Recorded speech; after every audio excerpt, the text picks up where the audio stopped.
बार की बात है, एक राजा अपने सिपाहियों के साथ जंगल में शिकार के लिए गया, लेकिन अचानक बारिश का मौसम होने की वजह से आकाश में अंधेरा छाने लगा। राजा अपने महल से भटक गया और सिपाहियों से अलग हो गया। भूख, प्यास और थकावट की वजह से उस राजा की हालत बहुत ही बुरी हो गई थी। राजा बहुत परेशान हो गया, लेकिन कुछ वक्त बाद राजा को 3 बच्चे दिखाई दिए।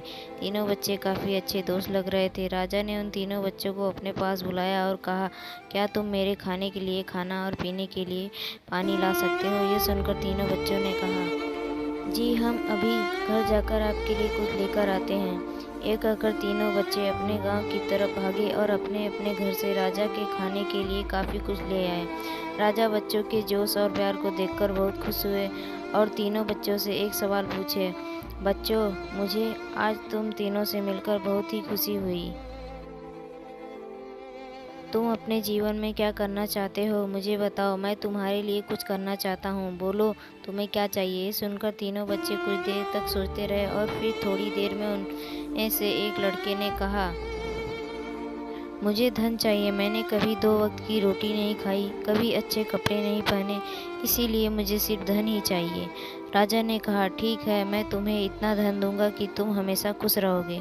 यह सब सुनकर इस बच्चे की खुशी का ठिकाना नहीं रहा। अब दूसरे बच्चे की बारी थी, तो राजा ने दूसरे बच्चे से पूछा, बताओ तुम्हें क्या चाहिए? दूसरे बच्चे ने कहा, मैं चाहता हूँ कि मुझे एक बंगला और घोड़ा गाड़ी मिल जाए, क्योंकि मेरा घर छोटा है और बहुत बुरी हालत में हूँ। ये सुनकर राजा ने कहा, ठीक है, मैं तुम्हें बंगला और घोड़ा गाड़ी दूंगा।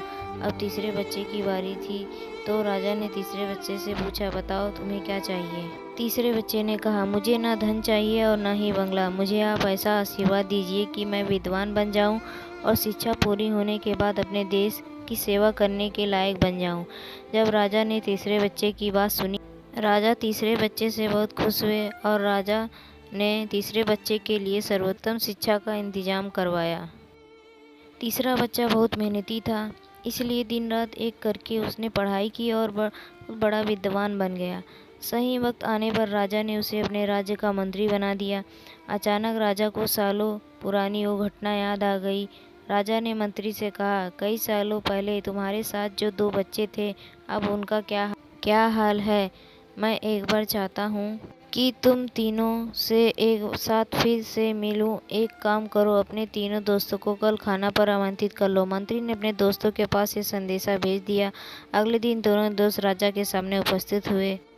राजा ने कहा, आज मैं तुम तीनों को फिर से एक साथ देखकर बहुत खुश हूँ। राजा ने मंत्री के कंधे पर हाथ रख कर कहा, इनके बारे में तो मैं जानता हूँ, तुम दोनों मुझे अपने बारे में कुछ बताओ। ये सुनकर जिस लड़के ने धन मांगा था, उस लड़के ने कहा, महाराज मैं बहुत परेशान हूँ। आपने जितना धन मुझे दिया था, उतना धन पाकर मैं बहुत आलसी हो गया और मैंने बहुत सी बेकार चीज़ों में अपना धन बर्बाद कर दिया। मेरा बहुत सारा धन चोरी भी हो गया, इसलिए मैं आज उसी हालत में हूँ जिसमें आपने मुझे पहले देखा था।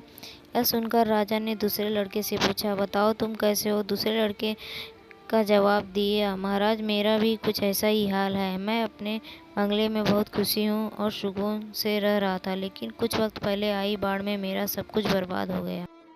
मैं उसी हाल में हूँ जिसमें आपने मुझे पहले देखा था। ये सब सुनकर राजा ने कहा, अब इस बात को हमेशा याद रखना कि धन दौलत संपत्ति हमारे पास हमेशा नहीं रहती, लेकिन ज्ञान और शिक्षा ऐसे अनमोल खजाने हैं जो हमेशा हमारे पास रहते हैं और इसे कोई चुरा भी नहीं सकता। अगर तुम शिक्षा में विद्वान बन जाओगे तो धन और संपत्ति अपने आप तुम्हें मिल जाएंगे।